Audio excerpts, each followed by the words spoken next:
Subscription کے button کو دبائیے اور ساتھ بیل آئیکن پر کلک کیجیے تاکہ آپ کو تمام ویڈیو فوراً مل سکیں۔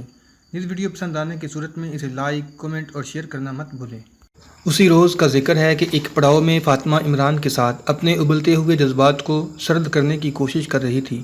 اس کی تشنگی بڑھتی ہی جا رہی تھی، مگر عمران کا رویہ وہی تھا جو پہلے روز تھا۔ تم پتھر ہو، فاطمہ نے دیوانگی کی کیفیت میں عمران کے منہ پر تھپڑ مار کر کہا۔ تم مٹی کے ڈھیری ہو۔ وہ اٹھ کر پرے چلی گئی۔ قافلہ پشاور سے ہٹ کر گزرتا ان پہاڑیوں میں داخل ہو چکا تھا جہاں آج کا درہ خیبر ہے۔ عمران اس راستے سے واقف تھا۔ اس سلسلہ کوہستان میں پانی کی قلت تھی۔ عمران اس میں داخل ہونے سے پہلے ایک گاؤں میں جا کر قافلے کے کھانے کی چیزیں لے آیا تھا۔ اس نے سب کو خوشخبری سنائی تھی کہ اب وہ محفوظ علاقے میں آ گئے ہیں جہاں پکڑے جانے کا خطرہ نہیں رہا۔ اسی علاقے میں انہوں نے قیام کیا۔ موسم گرمیوں کا تھا اور یہ پہاڑ بے آب و گیا تھے۔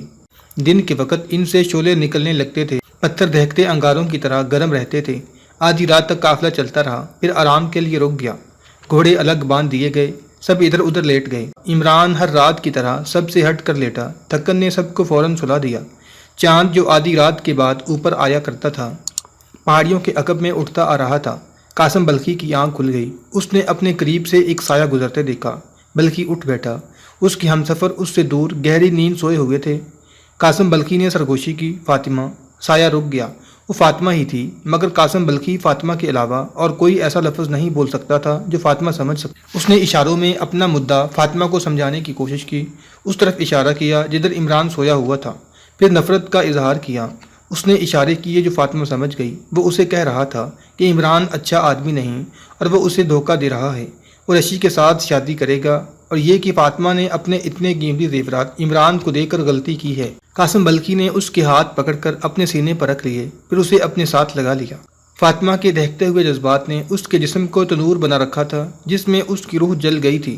فاطمہ ان اشاروں کو سمجھ گئی۔ بلخی نے اسے اس طرح اپنے بازوؤں میں لے لیا تھا جس طرح وہ عمران کو اپنے بازوؤں میں جکڑ لینے کو بےتاب رہتی تھی۔ قاسم بلخی کے بازوؤں کا گھیرا اور تنگ ہوا تو فاطمہ کے ذہن میں عمران کی تصویر دھندلی ہونے لگی۔ قاسم بلخی اسے ذرا اور پرے لے گیا اور ایک جگہ بٹھا کر دبے پاؤں عمران کے قریب چلا گیا۔ عمران تھکن اور جوانی کی گہری نیند سویا ہوا تھا۔ چمڑے کی وہ تھیلی جس میں سونے کے سکوں اور زیورات کی شکل میں زادے رہ بند تھا، عمران کے سر کے قریب پڑی تھی۔ بلخی نے نہایت آہستہ آہستہ تھیلی کی طرف ہاتھ بڑھایا اور تھیلی اٹھا لی۔ عمران کی آنکھ نہ کھلی۔ بلخی جس طرح دبے پاؤں آیا تھا اسی طرح دبے پاؤں چلا گیا۔ اس نے فاطمہ کو تھیلی دی اور اسے اپنے ساتھ گھوڑوں تک لے گیا۔ گھوڑے کچھ دور بندھے تھے۔ بلخی نے دو گھوڑوں پر زینیں ڈالیں۔ ایک گھوڑے کی لگام فاطمہ کے ہاتھوں میں دی، دوسرے کی خود پکڑی اور نہایت آہستہ آہستہ دونوں چل پڑے۔ کچھ دور پیدل چلے۔ قاسم بلخی نے فاطمہ کو گھوڑے پر سوار ہونے کا اشارہ کیا۔ اس نے سر ہلا کر بتایا کہ وہ گھڑ سواری نہیں کر سکتی۔ بلخی نے اس کے گھوڑے کی لگام اپنے گھوڑے کی زین کے ساتھ باندھ لی اور فاطمہ کو اپنے گھوڑے پر اپنے آگے سوار کر لیا۔ تھیلی فاطمہ کے ہاتھ میں تھی۔ بلخی نے ایک بازو فاطمہ کے گرد لپیٹ کر اس کی پیٹھ اپنے ساتھ لگا لی اور گھوڑے کو اینٹ لگا دی۔ اسے اب بھاگنا تھا۔ دو گھوڑے سر پر دوڑے تو ان کے ٹاپوں کی آواز بے آب و گیا وادیوں میں گونجی۔ سب سے پہلے عمران کی آنکھ کھلی۔ رات کے سناٹے میں دو گھوڑوں کے سموں کی آواز اتنی بلند سنائی دے رہی تھی جیسے بالکل قریب ہوں۔ عمران نے سب سے پہلے تھیلی دیکھی، وہاں تھیلی نہیں تھی۔ نظام اوریزی اور جگموہن بھی جاگ اٹھے۔ انہوں نے جا کر اپنے گھوڑے دیکھے، دو گھوڑے غائب تھے۔ قاسم بلخی اور فاطمہ بھی نہیں تھے۔ وہ دور نہیں گئے ہوں گے۔ نظام اوریزی نے عمران سے اپنی زبان میں کہا، چلو ہم دونوں ان کا پیچھا کرتے ہیں، اس شخص کو اپنے ہاتھوں قتل کروں گا۔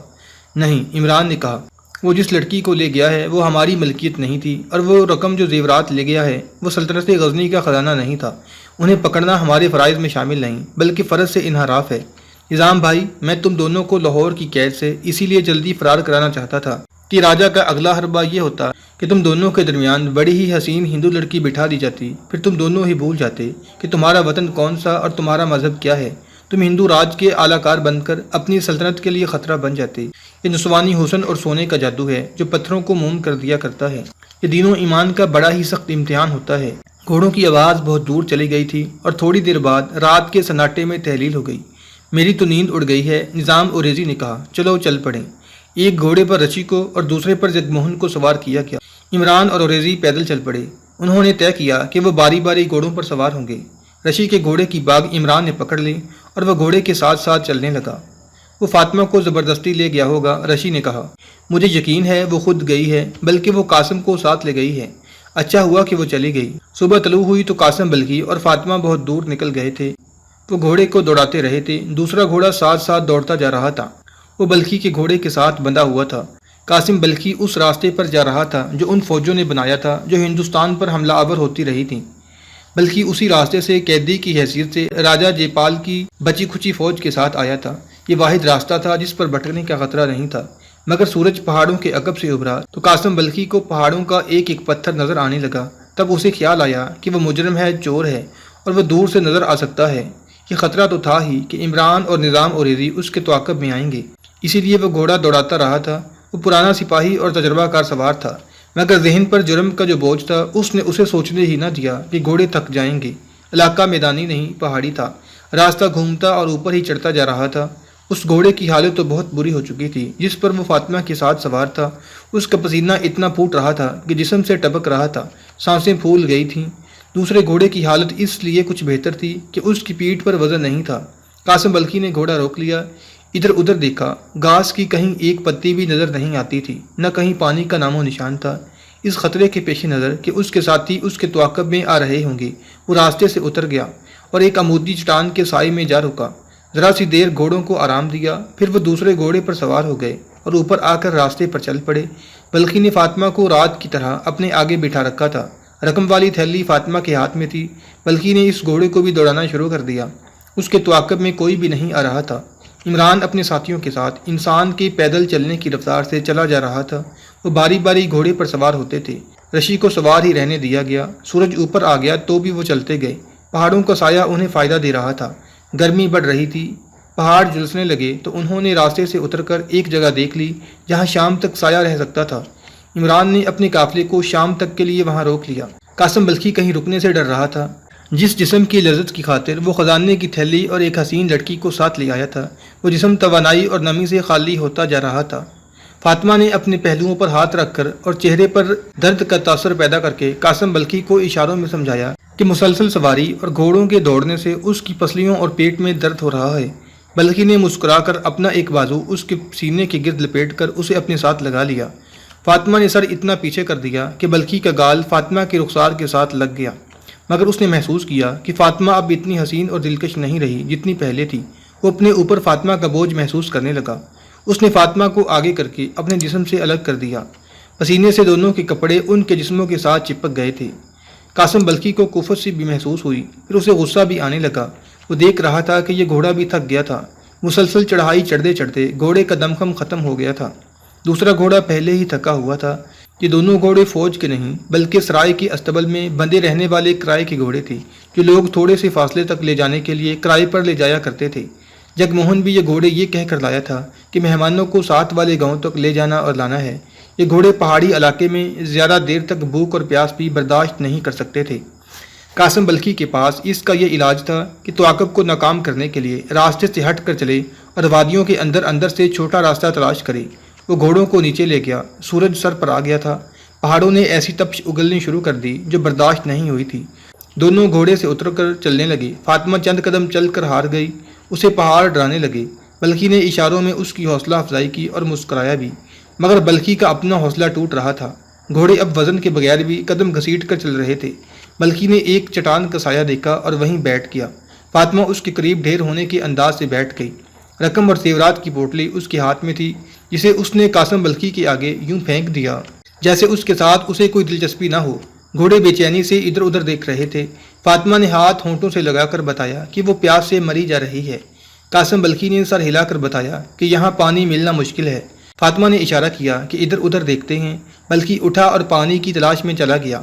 بہت دیر بعد مایوس واپس آیا اور فاطمہ کے پاس بیٹھ گیا۔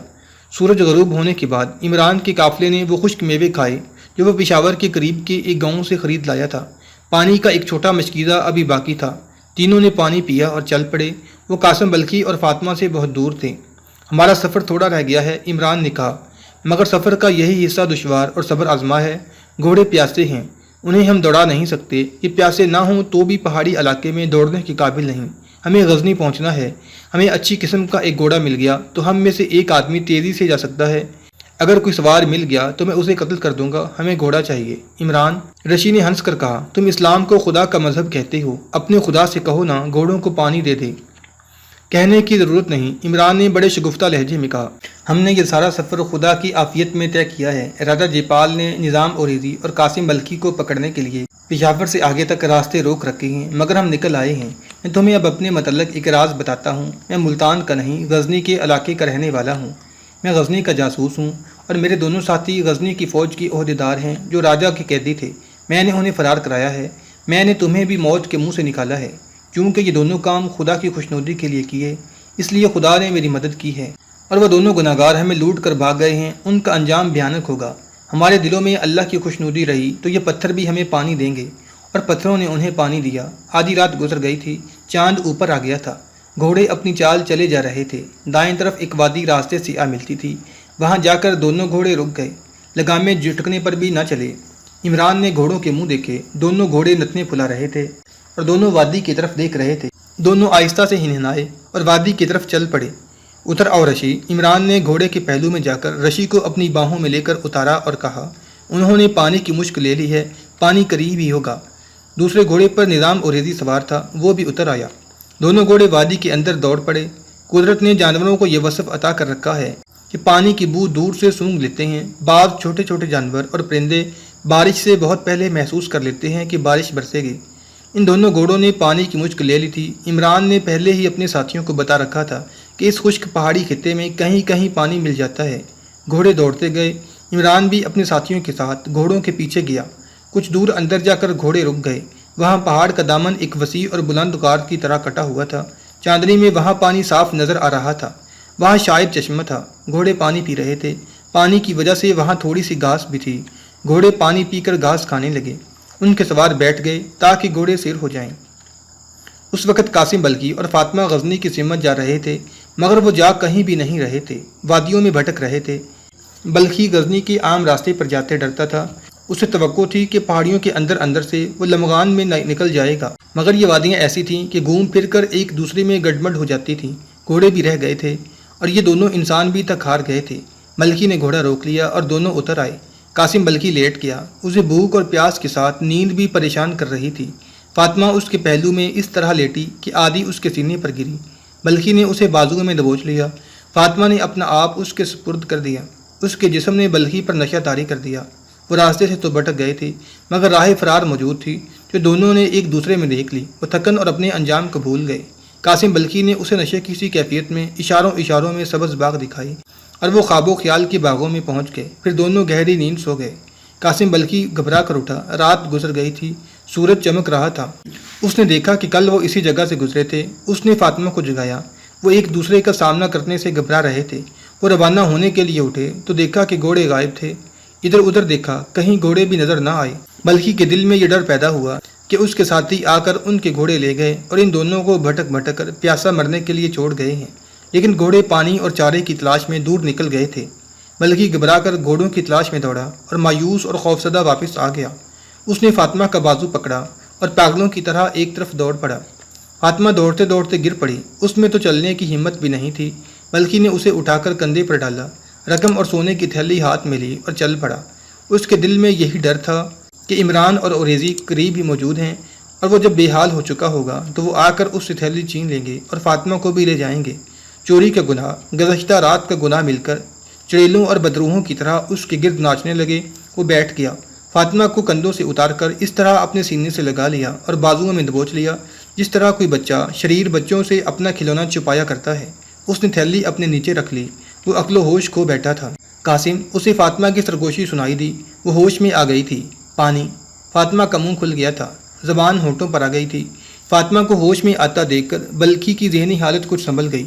اس نے فاطمہ کو اپنے سامنے بٹھا لیا اور اس کے کندھے پکڑ کر جھنجھوڑے۔ تم میری بات نہیں سمجھ سکو گی فاطمہ، قاسم بلخی نے اپنی زبان میں بولنا شروع کر دیا۔ ہم بلخ کے راستے سے نہیں، خدا کے راستے سے بھٹک گئے ہیں۔ اس راستے سے ہٹ جانے والوں کا یہی انجام ہوتا ہے۔ میں مرد میدان تھا، میدان جنگ میں ایسی ہی پہاڑیوں میں، برف باری میں، ریگستانوں میں لڑا ہوں۔ میں زخمی بھی ہوا تھا، میرے ساتھی بھی زخمی ہوئے تھے، بعض کے بازو کٹ گئے تھے، ٹانگیں بھی کٹ گئی تھیں۔ ہم بھوکے بھی رہے، پیاسے بھی رہے، ہمارے زخموں سے خون بہہ گیا، مگر ہم میں سے کوئی بھی اس طرح بے بس اور لاچار نہیں ہوا کرتا تھا۔ میرا خون اور پسینہ نکل جانے سے میرے جسم کی توانائی اس طرح ختم نہیں ہوا کرتی تھی۔ جانتی ہو کیوں؟ اس نے فاطمہ کو جھنجھوڑا۔ مگر وہ اس کی زبان نہیں سمجھتی تھی، منہ اور آنکھیں کھولے اسے دیکھ رہی تھی۔ وہ اتنا سمجھ گئی کہ جس خوبرو جوان کو اس نے جذبات کی پیاس بجھانے والا چشمہ سمجھا تھا وہ دماغی توازن کھو بیٹھا ہے، چشمہ سوکھ گیا ہے۔ میدان جنگ میں میرا جسم نہیں میری روح لڑا کرتی تھی، بلخی نے کہا۔ میں چور نہیں تھا، میں جسمانی لذت کے لیے نہیں روحانی کیف کے لیے لڑا کرتا تھا۔ اب ہم دونوں کو جسمانی پیاس اور سونے کی ہوس نے گمراہ کیا ہے۔ صرف 2-3 دن پیدل چلنے سے میرے جسم میں جان نہیں رہی، مجھے اپنے جسم سے بدبو آتی ہے، تمہارے جسم سے بھی بدبو آتی ہے۔ ہم گناہ گار ہیں فاطمہ، گناہ گاروں کی کوئی منزل نہیں ہوتی، گناہ گاروں کا انجام ہوا کرتا ہے۔ وہ اس دنیا میں عیش کرتے اور اگلے دنیا میں جلتے ہیں، یا ہم جیسے اس دنیا میں جل جل کر مرتے ہیں۔ منزل میرے دوستوں کو ملے گی جو سیدھے راستے پر جا رہے ہیں، منزل اس ہندو لڑکی اور اس کے ہندو بھائی کو ملے گی جنہوں نے یہ راز پا لیا ہے کہ خدا پتھر اور مٹی کے نہیں ہوا کرتے۔ عمران نے انہیں خدائے وحدہ لا شریک دکھا دیا ہے، اب ہمیں مرنا ہے۔ اس کی آواز بلند ہوتی جا رہی تھی اور لب و لہجہ اگڑتا جا رہا تھا۔ فاطمہ نے گھبرا کر اس کے منہ پر ہاتھ رکھ دیا، وہ زاروں کی طرح رو رہی تھی۔ ہوش میں آؤ قاسم، فاطمہ نے روتے ہوئے کہا، میں تمہارے سہارے آئی ہوں۔